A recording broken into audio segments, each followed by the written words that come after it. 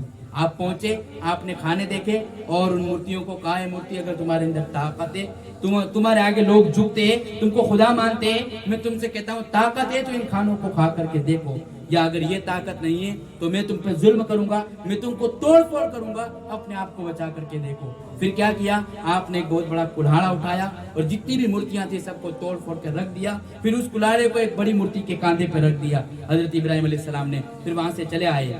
لوگ پورا دن عیش و عشرت عیاشی کرنے کے بعد گھر پہ لوٹنے سے پہلے ان کا یہ کام تھا. کیا کام تھا کہ وہ پہلے مندر جاتے, بعد میں گھر پہ جاتے. آج بھی ہمارے معاشرے میں غیر مسلموں کو اکثر دیکھا جاتا ہے کہ صبح جلدی اٹھ کر کے وہ ان کے بت خانے پہنچتے, ان کے مندر میں جا کر کے ان کے دھرم میں جو بھی ہوتا ہے وہ کرتے ہیں, اور یہ چیز کرنے کے بعد پھر اپنے کام کاج پہ جاتے ہیں. ارے غیر بھی جو ہے رائے ان کے حساب سے, وہ ان کے دھرم کے حساب سے وہ اپنا کام کرتے ہیں. ہم تو یار مسلمان ہیں, ان کا دھرم سچا نہیں ہے, ہمارا دھرم تو سچا ہے. ہمارا دین اسلام, جو مذہب اسلام ہے وہ تو حق دین ہے, وہ سچا نہیں ہے, پھر بھی ان کے دین کی پابندی کرتے ہیں. اور ہمارا دین سچا ہے, پھر بھی ہمارے 6 بجے اٹھنے کی جگہ کے اوپر ہمارے لوگ 8 بجے 9 بجے اٹھ کر کے نمازیں ترک کرتے ہیں, خدا کی نافرمانی کر کے پھر روزی تلاش کرنے جاتے ہیں.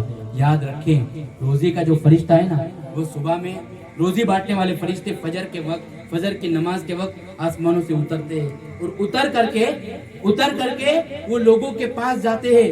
کہ کئی لوگ ایسے ہوتے ہیں جو نمازیں پڑھتے ہیں, نماز کے بعد دعائیں کرتے ہیں رزق کے بارے میں, اللہ میرے رزق میں کشادگی عطا فرما. تو جو دعائیں کرتے ہیں, نمازیں پڑھتے ہیں, ان کے رزق میں بڑھوتری ہو جاتی ہے. جو بستروں میں پڑے رہتے ہیں ان کو رزق نہیں دیا جاتا. یاد رکھیں اس بات کو. تو کوشش کرے ماحول بنانے کی, اپنے آپ کو سنوارنے کی کوشش کرے. حضرت سیدنا ابراہیم علیہ السلام نے کیا کیا, بت خانے پہنچے, بتوں کو توڑ دیا. یہ لوگ جب آئے رات کو دیکھا کہ بت خانے کے اندر ساری مورتیاں ٹوٹی پھوٹی ہیں. سب لوگ باتیں کرنے لگے, یار ہم سب تو میلے میں تھے, یہاں گاؤں میں تو کوئی تھا نہیں, وہ کون ہے شخص جس نے ہمارے خداؤں کا برا حال کیا. باتیں کرنے لگے. کسی نے کہا کہ ہاں, ایک جوان کو میں جانتا ہوں جس کا نام ابراہیم ہے, اور جو اس جگہ کے اوپر موجود تھا, ہمارے ساتھ میلے کے اندر نہیں آیا تھا. کہا کہ وہ کہاں ہوگا. حضرت ابراہیم کو بلایا گیا اور آہستہ آہستہ یہ بات نمرود بادشاہ تک پہنچا دی گئی. پھر کیا ہوا, کس طریقے سے حضرت ابراہیم کی زندگی ہوئی, انشاءاللہ کل کے محفل میں وہ آپ کو بتایا جائے گا. ابھی تک یہی محدود رکھتا ہوں. اللہ کی بارگاہ میں دعا کرتا ہوں جو باتیں بتائی مجھے, آپ کو, ہم سبوں کو ان باتوں پر عمل کرنے کی توفیق عطا فرمائے. غلطی سے اگر کوئی جملہ نکل گیا ہو, مولا تعالیٰ میرے غلط جملے کو اپنے فضل و کرم سے معاف فرمائے. وآخر دعوانا الحمدللہ رب العالمین. کھڑے ہو کر کے صلوات سلام.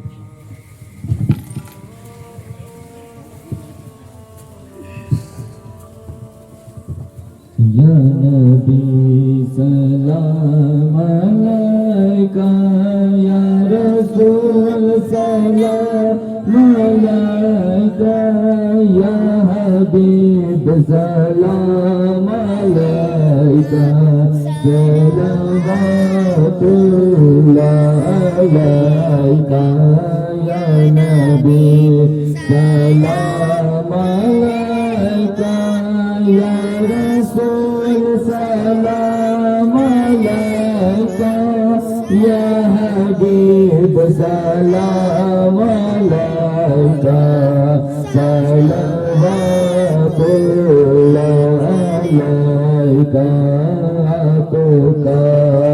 تشریف لانا وقت بھی کتنا سہانا جگمگا اٹھا زمانہ پورے کا دیجیے ترانہ یا نبی سلام علیکہ یا رسول سلام علیکہ یا حبیب سلام علیکہ صلوات اللہ علیکہ صبح لوں گا شام لوں گا تیرا پیارا نام لوں گا قبر سے اٹھتے ہی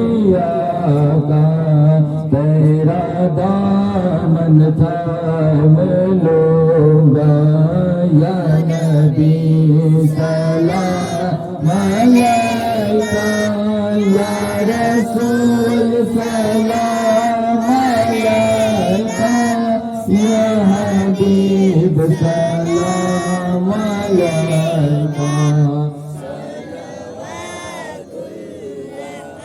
السلام علیکہ یا رسول اللہ الصلاۃ والسلام علیکہ یا نبی اللہ وعلی آلک واصحابک یا نور اللہ.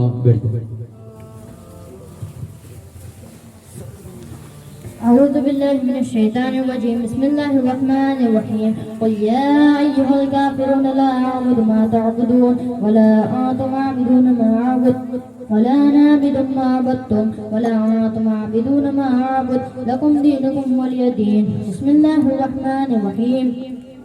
قل هو الله أحد الله الصمد لم يلد ولم يولد ولم يكن له كفوا أحد.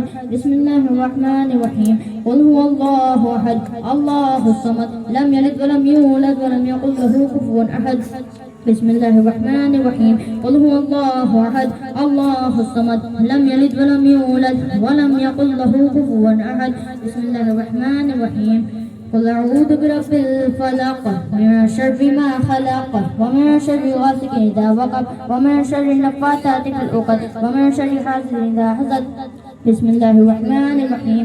قل أعوذ برب الناس ملك الناس إله الناس من شر الوسواس الخناس الذي يوسوس في صدور الناس من الجنة والناس. بسم الله الرحمن الرحيم. الحمد لله رب العالمين الرحمن الرحيم مالك يوم الدين إياك نعبد وإياك نستعين اهدنا الصراط المستقيم صراط الذين أنعمت عليهم غير المغضوب عليهم ولا الضالين آمين. بسم الله الرحمن الرحيم. ألف لام ميم ذلك الكتاب لا ريب فيه هدى للمتقين الذين يؤمنون بالغيب ويقيمون الصلاة ومما رزقناهم ينفقون والذين يؤمنون بما أنزل إليك وما أنزل من قبلك وبالآخرة هم يوقنون أولئك على هدى من ربهم وأولئك هم المفلحون. وإلههم إله واحد لا إله إلا هو الرحمن الرحيم. إن رحمة الله قريب من المحسنين وما أرسلناك إلا رحمة للعالمين. ما كان محمد أبا أحد من رجالكم ولكن رسول الله وخاتم النبيين وكان الله بكل شيء عليما. إن الله وملائكته يصلون على النبي يا أيها الذين آمنوا صلوا عليه وسلموا تسليما. وآلہ وبارک وسلم. الفاتحہ.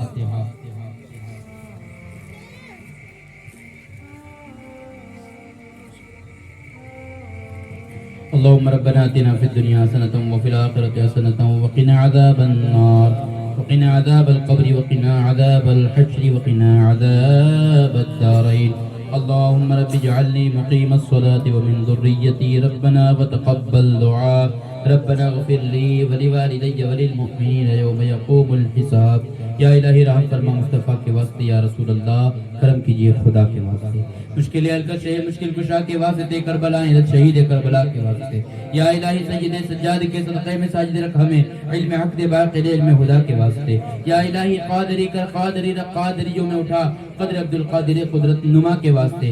الہی دکھا دے ہم سبوں کو وہ مدینہ کی ایسی بستی ہے جہاں پر رات دن مولا تیری رحمت برستی ہے. یا الہی ہمیں با ایمان دنیا سے اٹھا میرے مولا حضرت غوث الورا کے واسطے، میرے مولا حضرت خواجہ پیا کے واسطے، میرے مولا حضرت احمد رضا کے واسطے۔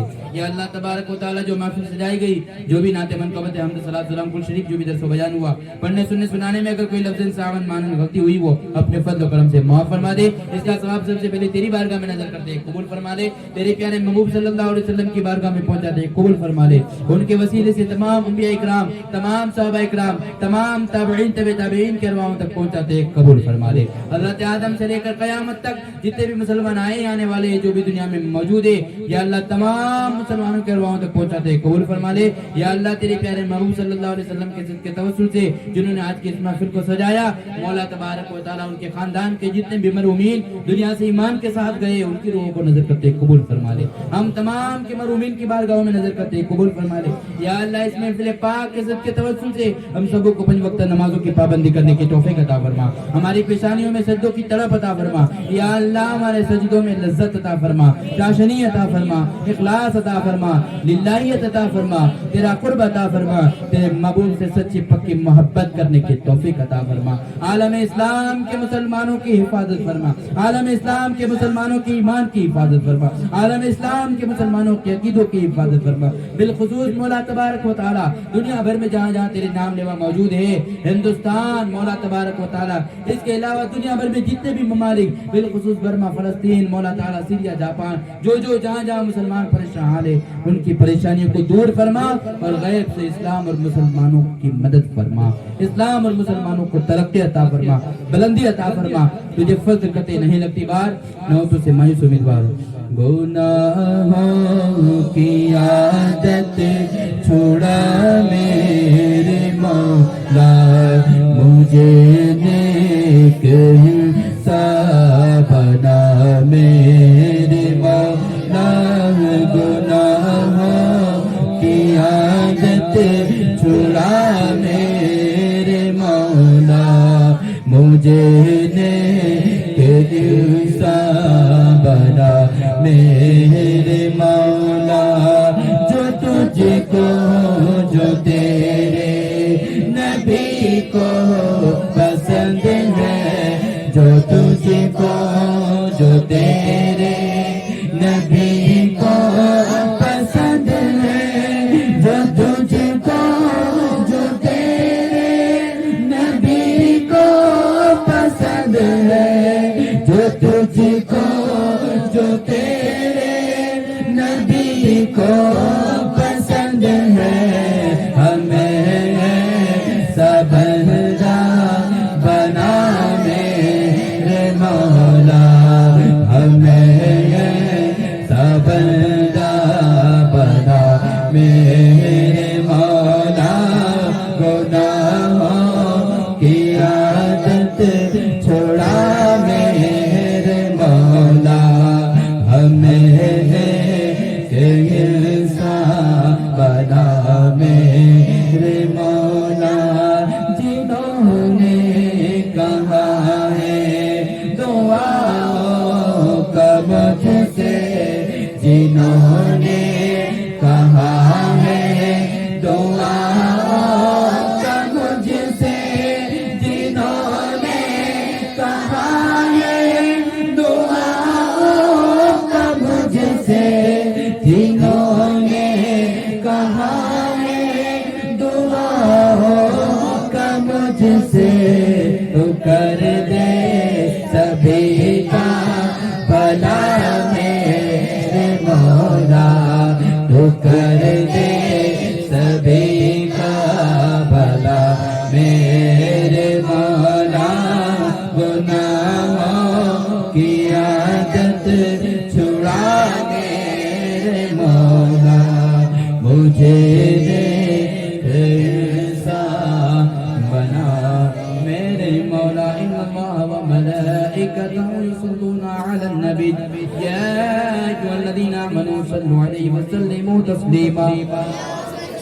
صلی اللہ علیہ محمد صلی اللہ علیہ وسلم، صلاۃ و سلام علیک یا رسول اللہ، وفوض امری الی اللہ، ان اللہ بصیر بالعباد، برحمتک یا ارحم الراحمین، بحق لا الہ الا اللہ محمد رسول